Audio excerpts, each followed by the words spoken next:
بسم اللہ الرحمن الرحیم۔ ناظرین، رمضان کا مہینہ بہت ہی زیادہ رحمتوں اور برکتوں کا مہینہ ہے اور اس ماہ رمضان کی بہت زیادہ فضیلت آئی ہے۔ حضور اکرم صلی اللہ علیہ وآلہ وسلم نے فرمایا کہ اگر امت کو پتہ چل جائے کہ رمضان کیا ہے تو سب تمنا کریں گے کہ کاش پورا سال ہی رمضان ہو۔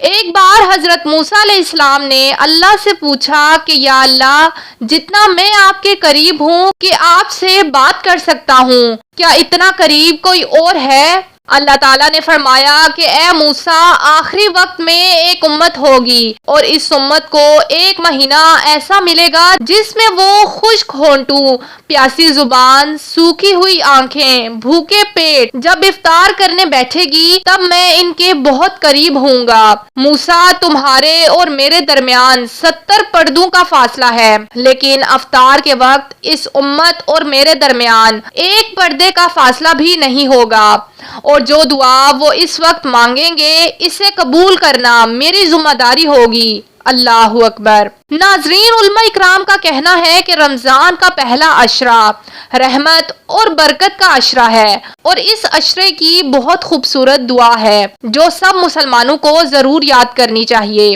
دعا: رب اغفر وارحم وانت خیر الراحمین۔ اے ہمارے رب، میری خطائیں معاف فرما اور مجھ پر رحم کر، اور تو سب رحم کرنے والوں سے بڑھ کر رحم کرنے والا ہے۔ اور علماء کا کہنا ہے کہ دوسرا عشرہ مغفرت اور نجات کا عشرہ ہے اور اس عشرے کی دعا: استغفر اللہ ربی من کل ذنب واتوب الیہ۔ ترجمہ: میں اللہ سے تمام گناہوں کی بخشش مانگتا ہوں جو میرا رب ہے اور میں توبہ کرتا ہوں۔ اور تیسرا عشرہ نجات کا عشرہ ہے جس کی دعا: اللہم اجرنی من النار۔ ترجمہ: اے اللہ، مجھے آگ کے عذاب سے بچا لے۔ ناظرین، ہمارے کچھ علماء نے ایک حدیث کی بنیاد پر رمضان کو 3 حصوں میں تقسیم کر دیا ہے، جبکہ کچھ علماء کا کہنا ہے کہ وہ حدیث ضعیف حدیث ہے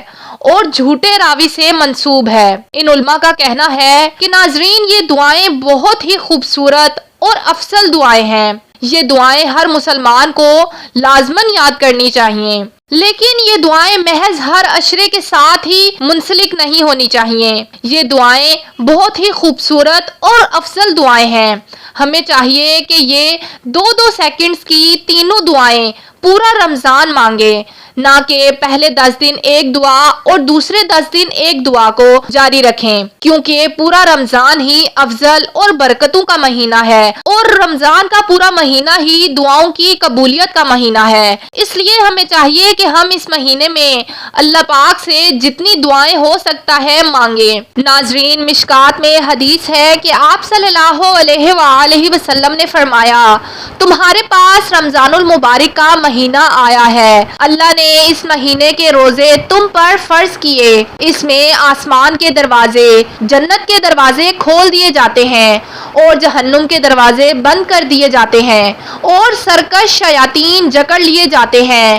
اس ماہ میں ایک رات ایسی ہے جو 1000 راتوں سے افضل ہے۔ جو شخص اس رات کی خیر اور بھلائی سے محروم ہو گیا وہ واقعی ہر بھلائی سے محروم ہو گیا۔ ناظرین، یہ رات لیلۃ القدر کی رات ہے اور لیلۃ القدر کے بارے میں آپ صلی اللہ علیہ وآلہ وسلم نے فرمایا کہ اسے رمضان کے آخری عشرے کی طاق راتوں میں تلاش کرو، یعنی 21، 23، 25 اور 29ویں راتوں میں لیلۃ القدر کو تلاش کرو۔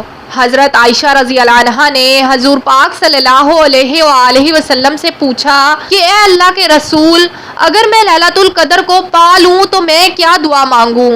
تو آپ صلی اللہ علیہ وآلہ وسلم نے فرمایا کہ عائشہ، جب تم لیلۃ القدر کو پا لو تو یہ دعا کثرت سے مانگو: اللہم انک عفو تحب العفو فاعف عنی۔ نبی صلی اللہ علیہ وآلہ وسلم نے فرمایا، جو شخص ایمان اور احتساب کے ساتھ رمضان کے مہینے کے روزے رکھے گا، اللہ تعالیٰ اس کے سابقہ سارے گناہ معاف فرما دے گا، اور جو ایمان اور احتساب کے ساتھ رمضان کی راتوں کا قیام کرے گا، یعنی تراویح اور قیام اللیل کرے گا، اس کے بھی سابقہ سارے گناہ معاف ہو جائیں گے۔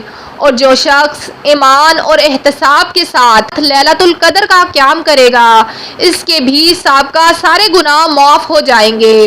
اگر آپ کو ہماری ویڈیو پسند آئی ہو تو اسے صدقہ جاریہ سمجھ کر ضرور شیئر کریں۔ شکریہ۔